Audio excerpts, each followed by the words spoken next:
City's new winger, Louis Donowa, laid on the perfect cross for David Smith to score. City's pair of wingers enjoyed getting acquainted. Now, Rovers have got a new winger in Tony Pounder, and this lad often moves smoothly. The ex-foundry worker looks a promising £10,000 buy from Weymouth. He helped set up several good moves, but Andy Rees was to misfire with a scoring chance. Well, our camera on that crowd congestion for some unfortunate City supporters, but soon a congestion in that Rovers defence, and they couldn't handle Nicky Morgan, who laid on that chance which Gary Shelton took so alertly. But that new man, Tony Pounder, was penetrating for Rovers, and he was to bring them a penalty after 24 minutes when the goalkeeper, Ronnie Sinclair, brought him down. And that spot kick was to be efficiently knocked home by Vaughan Jones. So then at half-time, Rovers supporters could perhaps think of a revival for their side. But not to be. Gary Shelton's accurate work again, releasing David Smith down that wing, and he found Rovers' defence anxious and out of sorts, out of position for Morgan to help himself. So 2-1 to City, and when the defensive discovery of last season, Steve Yates, was to make untypical errors, Rovers really were in trouble. But doesn't Nicky Morgan there show composure again to punish the home side? Well, Rovers kept plugging away, though, and there was still time for big Chris McLean to miss a chance to make that score look more respectable from Rovers' viewpoint. Finally, then, a clear-cut City success, but everyone knows the real battles are yet to come when the league season starts on Saturday week.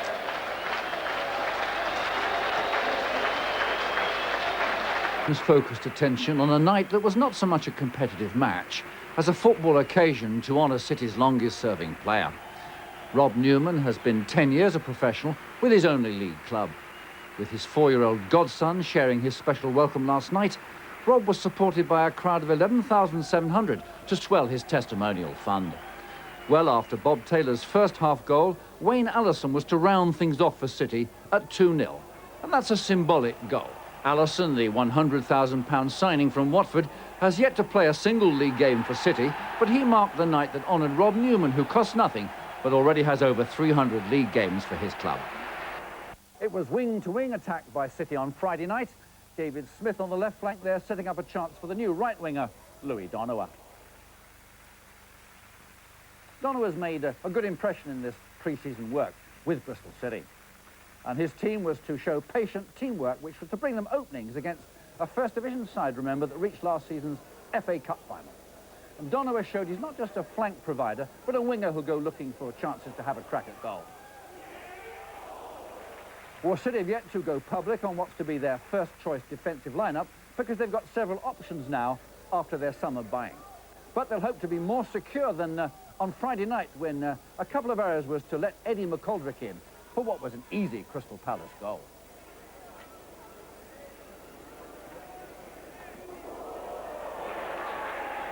Now, David Rennie, last season's midfield organiser for City, he was being used at centre-back on Friday night, but he was to find Ian Wright a quick opponent. See how Wright gets away now. There's the turn, and there he's away. But see now how City's new defensive signing Mark AIZLEWOOD covers well there to deny Gary Thompson. But David Rennie's ability in aerial defence was to show up well on several occasions, and Rennie not only winning the ball in the air, but placing it nicely for City to come away with possession like that.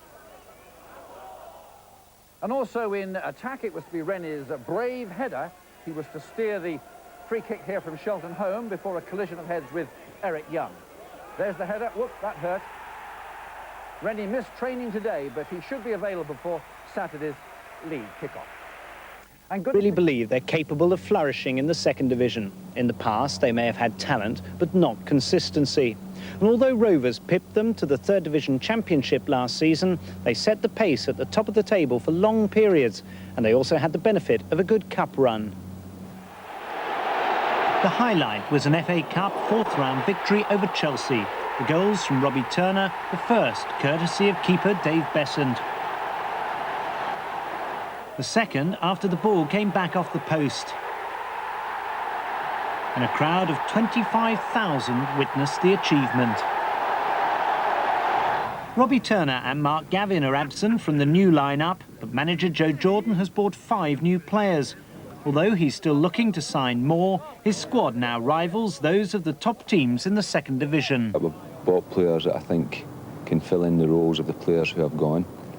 We intend to play with 2 wingers, and hopefully that will give us results as well as entertainment.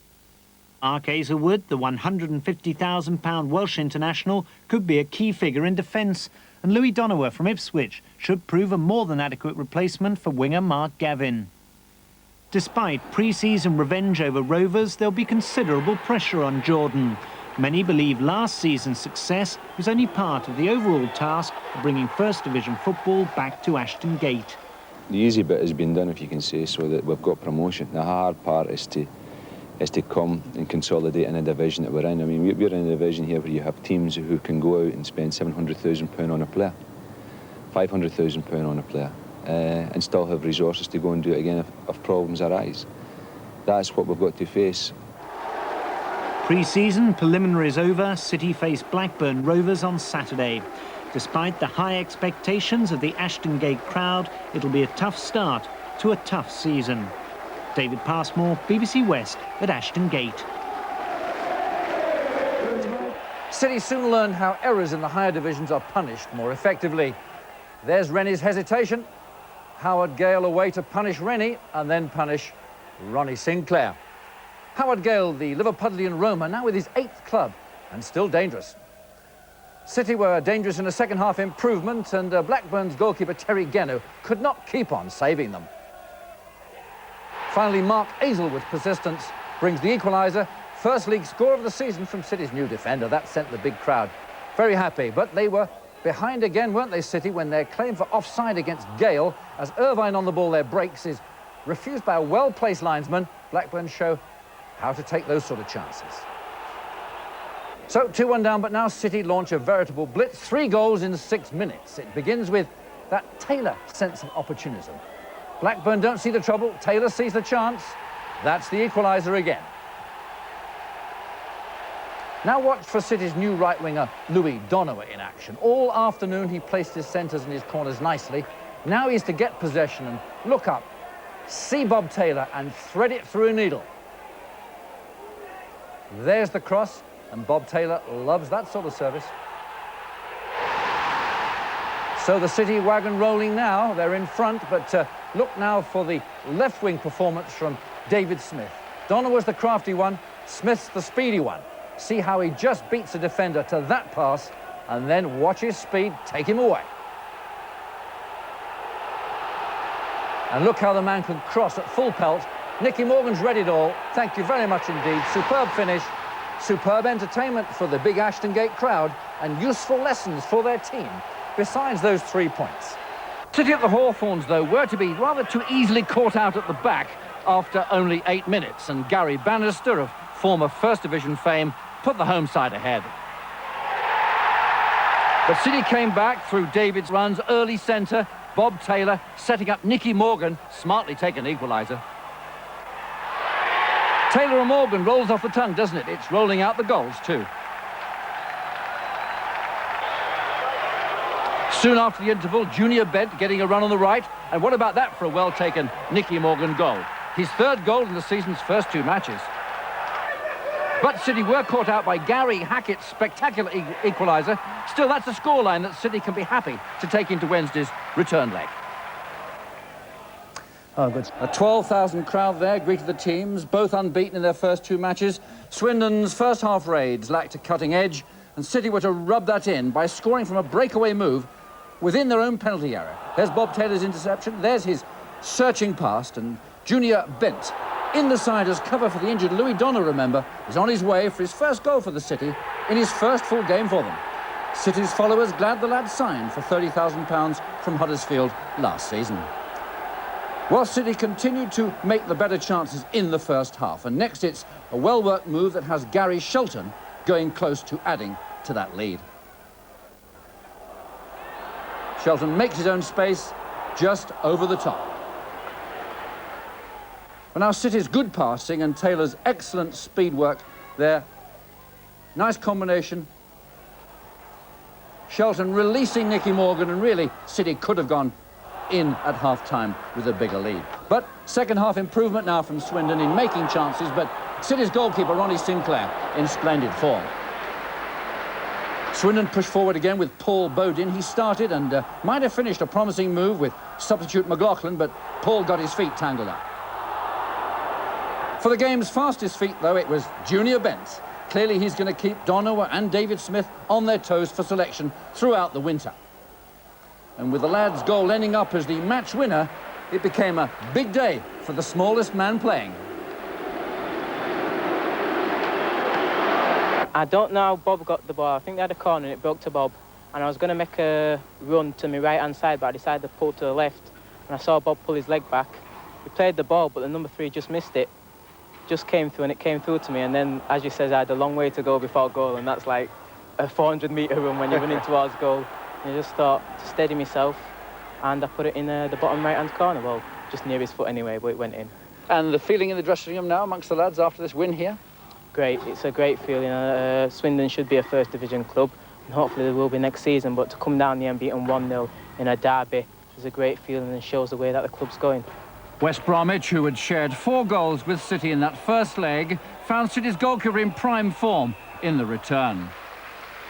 In attack, City are adept at working the flanks, and now it was Junior Bent combining with second-half substitute Wayne Allison. But the Midlands team were getting numbers back in defence, packing their rear guard and surviving, just about. Then they went forward to strike through big Colin West, but Ronnie Sinclair was again acting like a magnet to that ball. Well, with Junior Bent supplying him, Wayne Allison was able to show what he can offer as City's alternative spearhead. But overall, defences ruled and the tie went into extra time.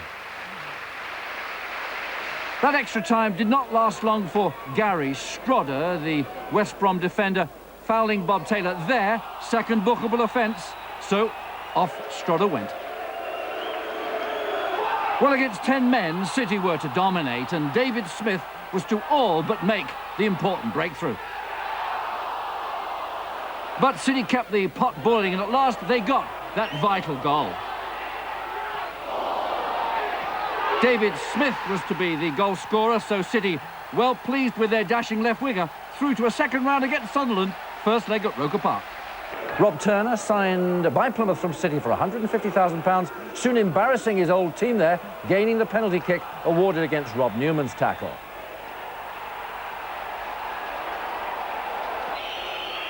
So Plymouth fans looking happy, but not happy now because Ronnie Sinclair superbly saved Andy Thomas's spot kick. See the save again in slow motion, Sinclair underlining his excellent shot stopping in City's last 3 matches. But see now again, big Rob Turner again embarrassing City's defence, and unlucky there, his shot against the inside of the goalpost. Still, City survive to take the lead, and their scoring move begins out on the left with David Smith. He runs at the defence, slings in a centre, that unhinges Plymouth a little bit. See now how Junior Bent works hard to keep possession for City. Back to Andy Llewellyn, lovely pass. Andy Mays anticipated his run now, breaks Plymouth. Nicky Marker there doesn't live up to his name, does he? Nicky Morgan helps himself. The 14,000 crowd celebrate Morgan's 4th goal already this season. Now second half, and Turner again setting Plymouth on the attack. And it's going to be Kevin Hodges' run now that penetrates a City defence that's not yet looking entirely convincing this season. Finally, Andy Thomas turns away from the City defence and catches Ronnie Sinclair unsighted. So Thomas could feel less guilty about that wasted penalty of his back in the first half. And City again broken by Thomas's run now, and he gets through, and it's only Ronnie Sinclair's superb goalkeeping against Owen Pickard that keeps City level at 1 goal each. And finally appeared before the media to say he was proud of his 3 years with Bristol City and said the decision to go north was the toughest of his life. It has always been my ambition of mine to manage one of the big clubs in Scotland, where football is as passionately held as in Italy. Opportunities in football management do not come up every day, and if I had waited, maybe the chance would have gone forever. He paid tribute to his players and the fans before bidding an emotional farewell. You have a great club, and you are what makes this club. It's a sad day for me, but I hope that you will understand that in life is a continual process with many unexpected twists and turns. I wish you all the best. Thank you. Jordan then retreated to his office without further comment. The players arrived, many still shocked, especially those attracted to the club because Jordan was in charge. It's been a kick in the teeth for the club, it's been a kick in the teeth for the players. But having said that, from a professional footballer point of view, we've only got to concern ourselves with one thing, and that's hopefully getting 3 points against Brighton on Saturday. The players left for training after packing the dressing room for their final team talk. I mean, obviously there's a lot of emotion involved in it with the manager as well as the players, but you know, we just have to accept it and get on with the job. The big question now, will caretaker manager Jimmy Lumsden, who Jordan appointed at Ashton Gate, follow Jordan to Scotland? Many fans hope he stays, at least for the time being. I think Jimmy Lumsden should carry on. He's been there a few years now, so he knows what it's all about. Is it Jimmy Lumsden to take over the short term, maybe get someone else in? I don't know who, but definitely Jimmy Lumsden for the time being. Is there anyone that people are talking about? Well, everyone's talking about Bobby Gold, but we don't want him. This afternoon, Jordan arrived at Edinburgh Airport. His first test as a manager over, Scotland's international hero returned to his homeland to manage at the highest level. He was driven to his second press conference of the day and introduced by his new chairman. Joe Jordan is the new manager of Barton Lothian Football Club. It's a great pleasure. And he was given the warmest of welcomes by a new set of adoring fans. David Passmore, BBC West, Ashton Gate. Their adrenaline boosted by desire to prove that even if Joe Jordan had gone, they remain a formidable team. City were taking Brighton's defence apart. Only Perry Digweed's goalkeeping prevented several early goals. Eventually, City made the breakthrough, and it was on a gift pass to David Smith. He's the wrong lad to give that to. His speed took him away to the scoring position. But it was pure teamwork, good passing, accurate positioning lying behind goal move number 2. And Andy May prominent at the start and the end of the move as he sets up Bob Taylor. Still, City were to need an excellent save from their goalkeeper. Ronnie Sinclair there, the hero. So 2-0 up at a half-time, and deep into the second half, substitute Wayne Allison brought on for his chance, showed what he could do, good strong run, setting up an easy third City goal for, yes, that man Taylor always on the spot. Finally, though, Sinclair caught napping, our cameraman too, consolation goal for Mike Small. So what had Jimmy Lumsden then said in his first match in charge? Obviously, they wanted to do well. Well, I just read the report that Joe had left on Brighton. I went to watch them. I added 1 or 2 little things to the report. And it was just the same preparation as if Joe would have been here. And what's it feel to get off to such a good start? Well, I'm delighted for the lads. That's the most important thing, because it's been a bit traumatic this week, and I'm glad for them that that's over, and they can just go on with the business of playing. So you're off to a good start then? Yeah, the lads are off to a good start, yeah. Well, City's fluent moves against another club ambitious for promotion, Newcastle United, became impressive, and soon Nicky Morgan's shot required the best from veteran goalkeeper John Burridge. Well, as City kept up the constant pressure, Kevin Morgan cracked, and his error now there lets in Morgan. Morgan's ideal cutback, David Smith's perfect finish. City 1-up. Often Andy Llewellyn's passing and Morgan's awareness off the ball shone for City, and Newcastle frequently survived by only the narrowest of margins. After half-time, the 15,000 crowd saw Newcastle Scott lucky not to be sent off under the new rule, which says that a foul on an opponent who probably would have scored does mean you go off. But Newcastle survived, and during the last half hour they certainly improved, and They began to make openings, like when former City apprentice Mark McGee broke, but he couldn't get the final ball quite right for Archie Goulet. Then Roy Aitken, captain of Scotland, remember, was to break through and set up Mick Quinn, the league's leading scorer last season, but Quinn let Newcastle down with lack of control. There. Though the match was to end with Newcastle attacking, City's big crowd showed their appreciation of a Geordie double for their team. Sunderland conquered in midweek, and now Newcastle beaten in the league. City's tactical changes, including switching David Rennie to midfield. His header from Morgan's cross, the nearest either side got to a goal in the first half.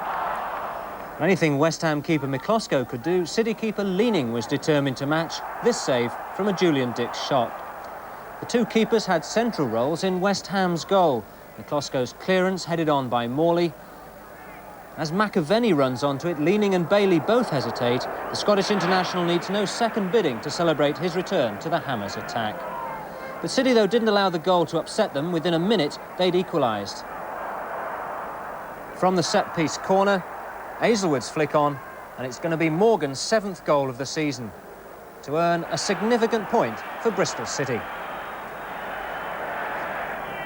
Went ahead after just 16 minutes, Marshall getting the better of Rob Newman and an unmarked Neil Adams finishing with style.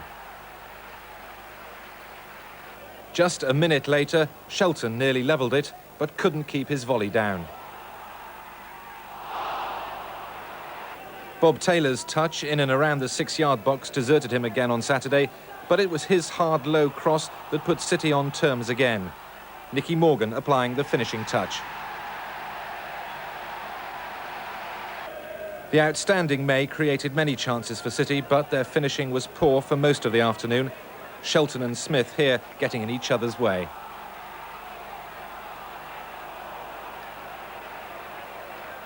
When they did hit the target, Hallworth was equal to it. Oldham's second was a carbon copy of the first. Curry did the hard work, and unmarked again, Adams finished with power.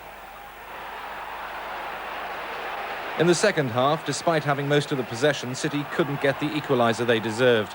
Hallworth denying Shelton at close range.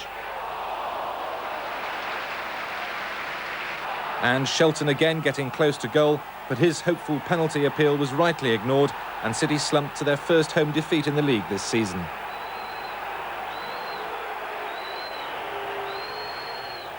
Bristol City fell behind when, from a Jimmy Carter corner, Gary Waddock scored with a header.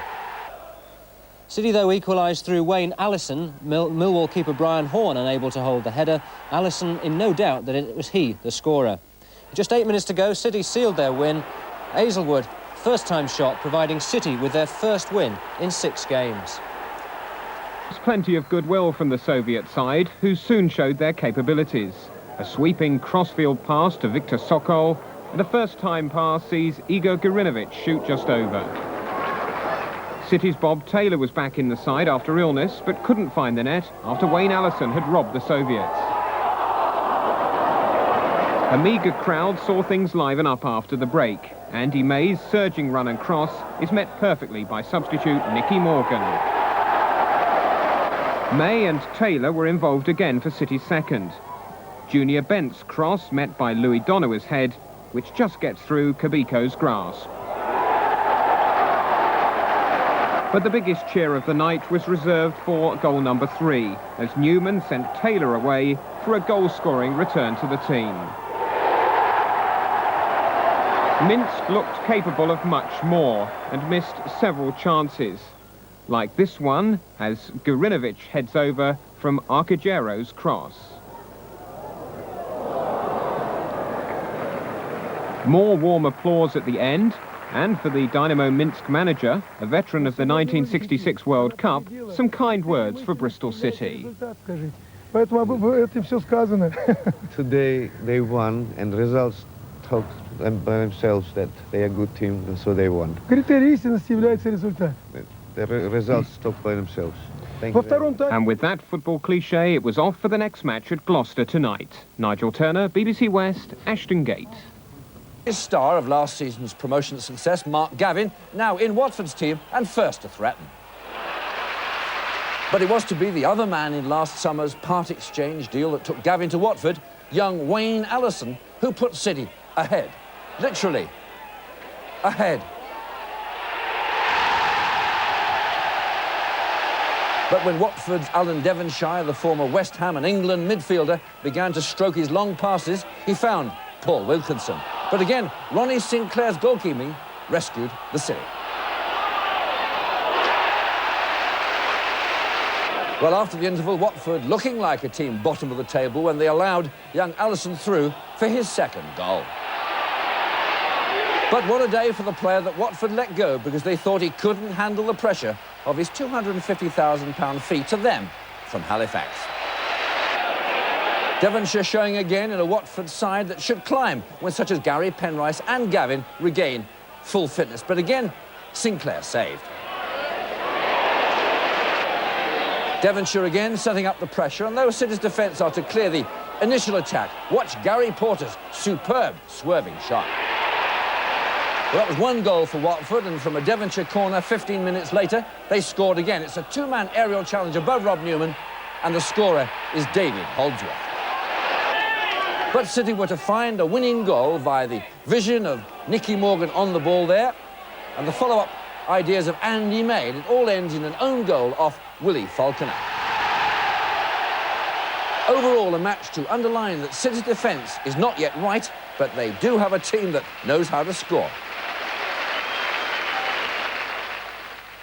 City sparkled, especially Andy May in possession there, the £90,000 midfield signing from Huddersfield last summer. Exchanging passes, lovely shot. Allison doesn't cash in. City specialised in sweeping long passes to make the next opening, and see how Junior Bent's got the speed to get into a scoring position, but not the right touch. Bent again too quick for the Tigers, but he can't beat goalkeeper Ian Hesford. It's Bent again, then it's Shelton to Allison. He breaks through, penalty awarded. David Smith to take it. That's 3 out of 3 spot kicks this season City have wasted. Still, they kept at it, and Andy May featured in the final breakthrough move. He takes the throw in, he gets it back from AIZLEWOOD, he looks up, finds Morgan. Morgan returns the ball perfectly, then the perfect shot.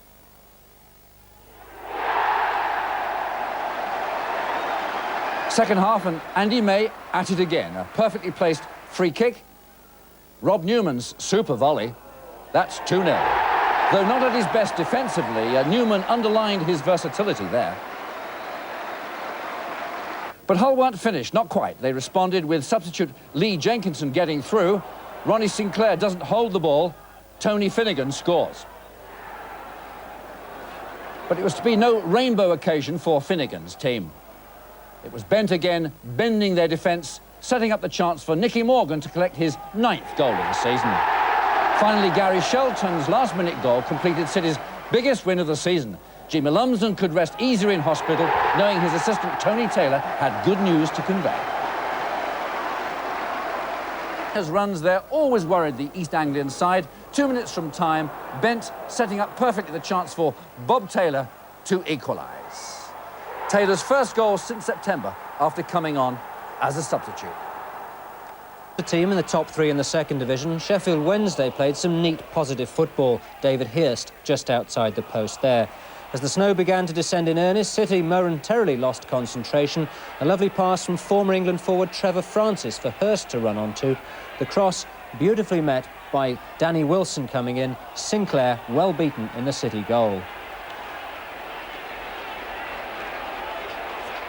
City, though, had some fine passes of their own. May's cleverly weighted effort into the path of the speedy Smith. Watch the low whipped cross from him. Defender Shirtliff can hardly help putting the ball into his own net. City, to the delight of the 11,000 crowd, back on terms. Trevor Francis, though, continued to cause plenty of problems. A lovely cross from him. John Sheridan didn't make proper contact. City new boy Martin Scott blocked the follow-up shot. And then when Wilson sent in the dangerous cross, the other fullback, Andy Llewellyn, headed clear. A baptism of fire for the £200,000 buy from Rotherham, as both sides had their chances of making the game safe. Morgan's pass to Bent, a superb pass from him, should have evoked a better response from Bob Taylor. At the other end, Sheffield Wednesday were to make an even more glaring miss. The ball headed down by Harks, somehow Pearson put it over the bar. And it was end-to-end stuff, though, as first City were to go close. Bob Taylor's persistence providing Morgan with a shot at goal. His shot well saved by Kevin Pressman in the Wednesday goal. And in the dying minutes, Sheffield threw away another chance. Peter Shirtliff, the culprit this time, hitting it over, while it needed heroics from the Sheffield Wednesday goalkeeper Pressman to keep out a superb long-range effort from Morgan. Shelton does well to win the ball, and Morgan sees the keeper off his line. Lovely shot from him. Good save, great entertainment for the crowd, a draw, perhaps a fair result. Misjudgment in City's defence, but goalkeeper Andy Leaning has spotted the danger and smothers Ian Baird's threat. Soon City's smooth, accurate passing and invention was showing, and good shape, and it was all illustrated in their first goal. Andy May, having begun the move, is to finish it off in style. How's that for dexterity, accuracy and a lovely goal? City's 14,000 crowd glad they braved the wet weather. Andy May, a midfield player, with his third goal of the season.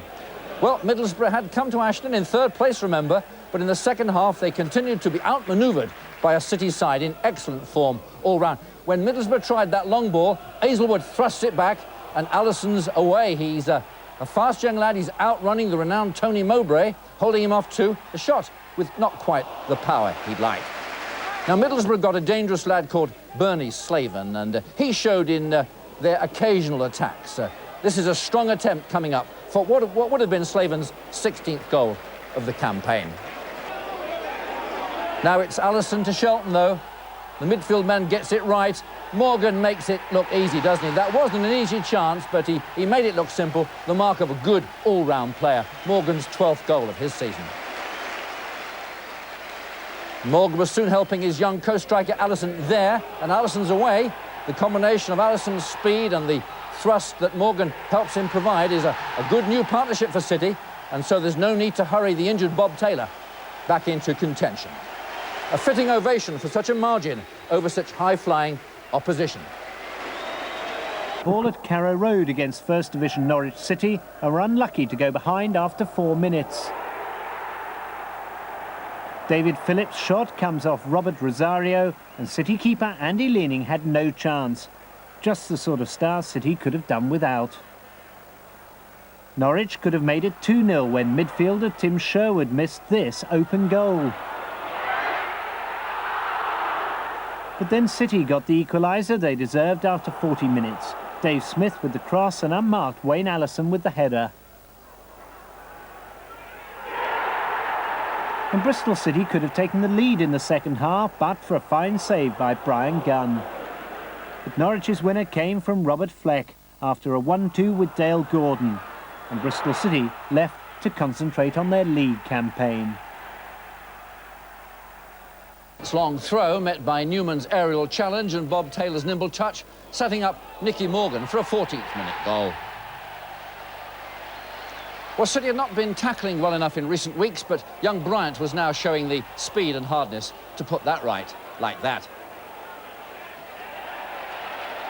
City's defence, though, broken for a chance that Gary Bannister really failed with. And when Tony Ford was allowed oceans of space to shoot from, Bannister again wasted a clear chance. And Andy Leaning was to have anxious advice for his fellow defenders.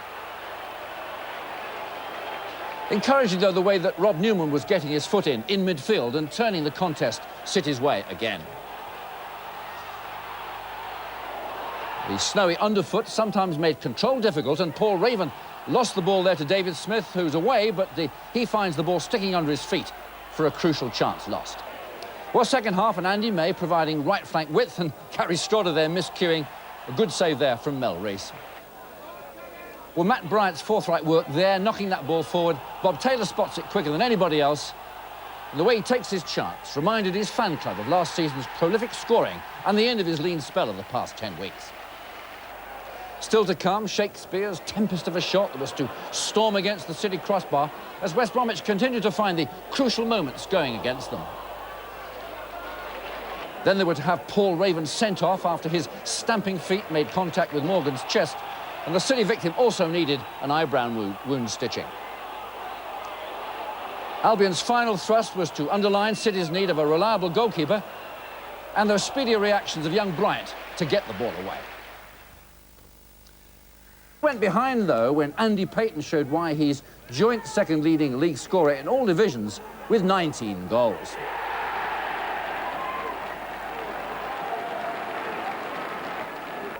City equalised, though, when Dave Smith's cross was knocked in. Nicky Morgan touches it back. Andy May's volley gets lucky there with that deflection.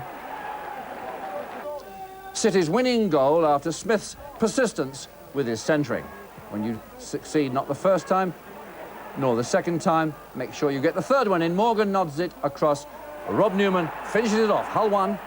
Bristol City against Paul Simpson's run, and then Matt Bryant's hesitant work allowed Lee Nogan to pounce there, so it was a 17th minute lead for the visitors. But Steve AIZLEWOOD's free kick was to find out Oxford's defence. Nicky Morgan's shot comes back for a rebound effort from Gary Shelton. That's a goal for Gary against his former club. And a tranquiliser for the 10,000 Ashton Gate attendants. Steve Foster coming up with words about the errant Oxford defence, and soon that former England defender was springing City's offside trap before Andy Leading rescued red-faced red shirts.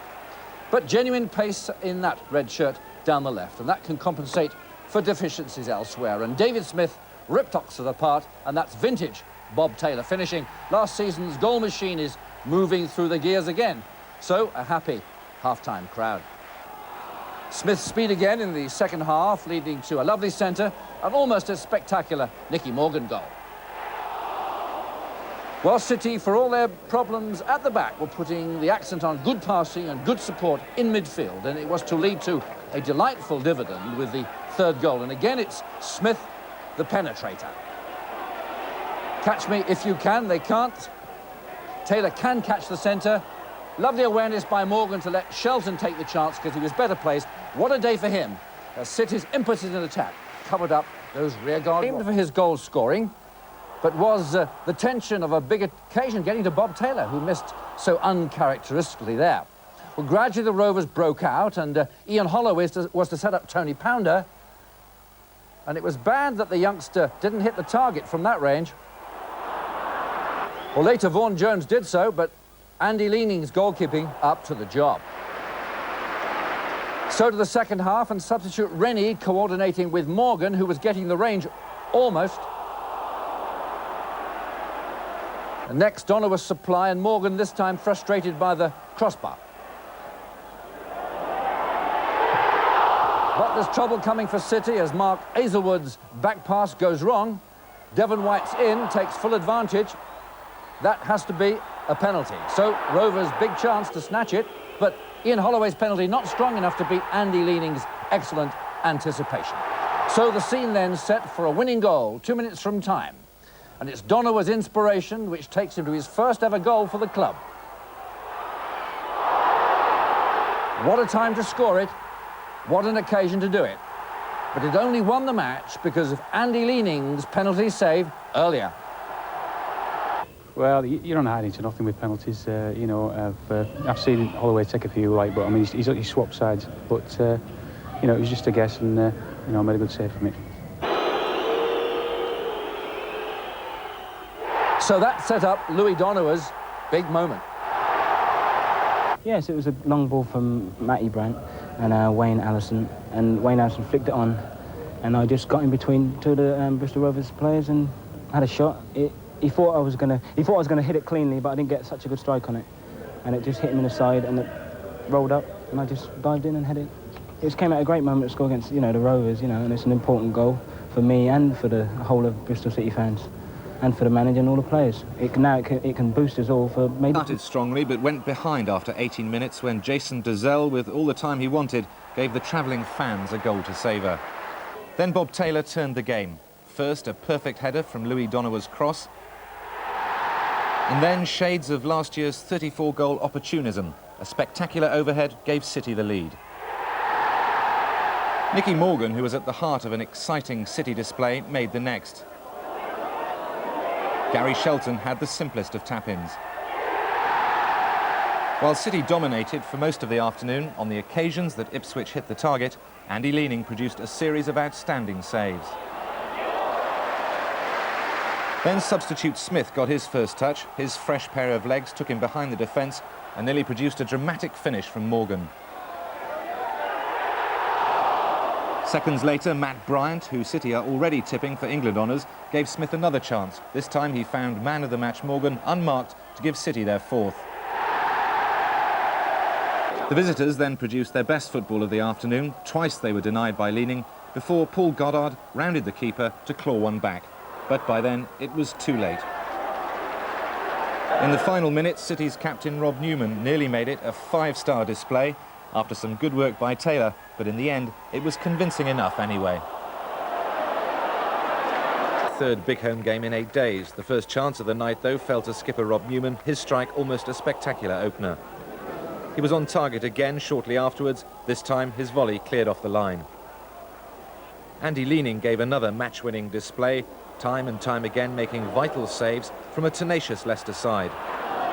In the second half, Bob Taylor showed flashes of his refound sharpness, winning this fight for Newman's pass, but his shot was wide. Then, with just 2 minutes left, City scraped a winner. They admit it was fortunate too. Leicester defender Tony James was floored by Bryant's shot, and when the ball was swung back in, Rob Newman took advantage to chest it neatly down for Taylor, who slotted home his 5th in 7 games. City wasted no time getting on top, often with Louis Donowa penetrating, but unable to finish well. Well, a feature was often Matt Bryant's probing long passes and Nicky Morgan's persistence, but so was finishing, not quite good enough. A controversial refereeing decision was to go City's way, with intentional handball ruled against Paul Stantliff, when the Wolves players reckoned that the ball struck their player, not vice versa. Well, they protested vehemently and Paul Cook's language got him sent off. But he needn't have bothered because City's Martin Scott was to waste the penalty chance.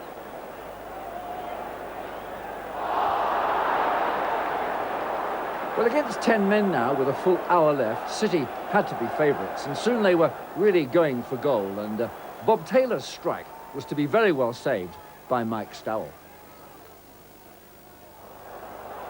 There's Shelton, working busy as ever. There's Taylor, hungry for action. What a good strike, what a good save.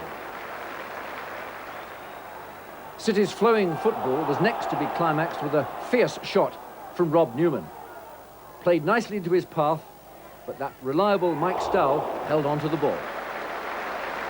The renowned Steve Ball at the other end was not getting a lot of scope, and when he did get the ball, City got plenty of cover round the England international.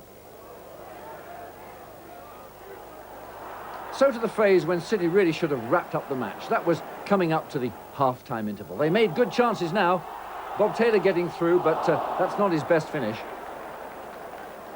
And Rob Newman in midfield these days was again taking up good positions and sensing when there were goals to be had, like the opportunity coming up now, but he couldn't finish well, and always Wolves got a boot in to make it hard for City's finishers.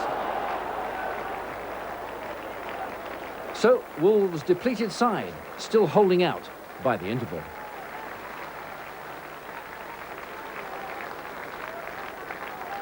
Well, as the second half took shape, a stylish strike from Louis Donowa, but again too near to that Wolves goalkeeper.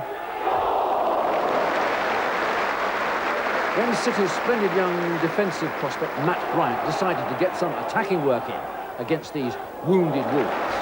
Having won the corner kick, Matt Bryant proceeded to score from it. Nice timing for his first ever senior goal, and players whose boots he used to clean as an apprentice were now paying their respects to him as an equal. All as though the menace of that Steve Bull for City to beware of. And hungry, confident Wolves now, and it's Andy Thompson's shot, very well saved by Andy Leaning.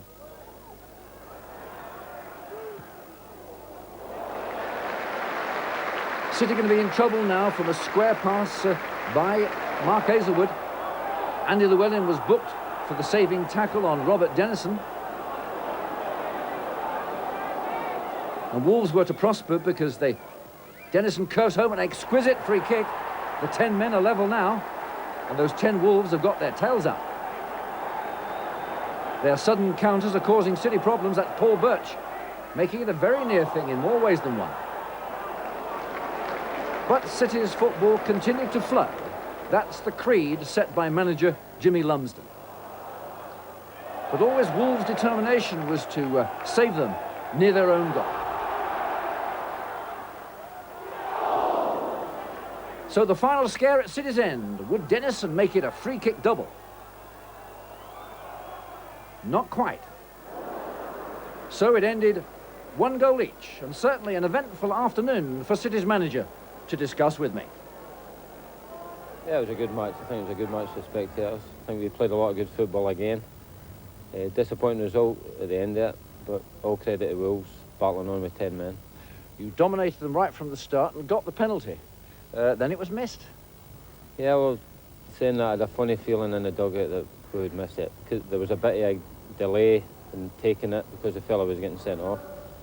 And but the lads get the confidence to take them. No worries on that score. Then you're against 10 men and again making good chances to score but missing them. Yeah, we had a few in the first half, should have been goals up at half-time. Then when we did eventually get into a lead, I thought we would get the 3 points. Now, you'd won your previous 5 home games. Do you see this as one of those things that's going to happen, or another game you should have won? I think we should have won it, but I think looking at the results today, it's going to happen because teams are going to be that nervous, especially the teams that are expected to go up, the Middlesbroughs, even the Wolverhamptons, the big clubs that have been in the second division for a spell. The pressure's on them. The pressure's not on us. Thanks, Jimmy. Specialised in quick counter-attacks, and Tommy Johnson, their England under-21 star, was away to score beautifully. That's young Johnson's 7th goal in his last 6 games, and Counties fans appreciated that. But City were also building their attacks nicely, keeping their shape, keeping their accuracy, and Andy May's centre found Wayne Allison refusing to be stopped. So the crowd able to contemplate a goal each at half-time. Second half now, and an otherwise excellent City goalkeeper, Andy Leaning, loses his touch there, presents Don O'Riordan with the lead for Notts County again. Bristol may have lost their football at times, but never their spirit, and they storm back again now, and they got players forward like Rob Newman to challenge County's goalkeeper. He cracked. Louis Donowa helped himself. 2 goals each. Now it was down to the team with the strongest nerve, and it was Bristol City with the winning blitz, and Gary Shelton's shot clinching a vital win. That's one promotion rival City had knocked back. City did not allow the tension of the occasion to make them play hurried long ball football. Their backmen were prepared to come forward and link with such as Andy May, who was outstanding in midfield there, the number 4, with his accurate passes all afternoon. Thus, Junior Bent, who had been recalled on the right wing, was allowed to show his scurrying quickness and to twist the Barnsley defence into conceding several free kicks, which was keeping the visitors pinned down all afternoon. Yes, City were favouring the right flank in attack most of the time. In boxing parlance, they were seeking a knockout with the right hook. And when Bent was to hook across a long pass towards Wayne Allison, Barnes' number 3 there, Jerry Taggart, was found guilty of obstruction. So it's to be the rarity of an indirect free kick on the 6-yard line. And 12,000 crowd sense a real scoring chance coming up now. Shelton hovering, Newman's going to give it the full treatment. Barnsley, every man jack in their 6-yard line. Yes, Newman gets it through. City 1-0 up after 26 minutes. You see it again, if Barnsley had kept their line, if they hadn't broken and tried to attack the ball, they might well have kept it out from squeezing into the bottom corner of their net there. Newman's awareness next brought Allison an opportunity that leads on to Gary Shelton, almost increasing the lead. Another goal would have been no more than the home side deserved, as they'd mastered the tricky wind conditions to greater penetrative effect. Towards half-time, and Barnsley fashioned their only genuine threat. of the first half. At last they were able to get away from City's hungry tackling and keep possession for long enough. Gary Fleming there, whose work was often good medicine for Barnsley, makes the centre. Andy Seville's heading chance, but Andy Llewellyn got his head in the way. So when referee Dave Frampton signalled the end of the first half, it was City with the 1-goal lead. In the second half now, Shelton's awareness punishes Barnsley, but Allison's final ball does not. City looking to use Bent's speed, and it got him motoring through, but Bob Taylor denied a goal by Fleming's deflection. The home supporters, though, appreciate Bob Taylor's hard-working shot.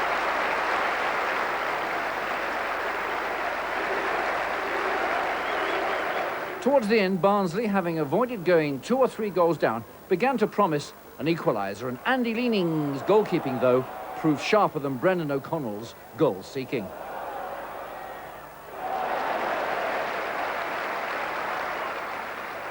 Then with the Barnsley number 11, Owen Archdeacon began to run at City's defence. Andy Llewellyn showed him what a meaty tackle means. Hard but properly executed, so nobody's hurt. Again, it's Junior Bent making some of Barnsley's defenders feel senior before their time, but Mark Smith's tackle was nicely timed.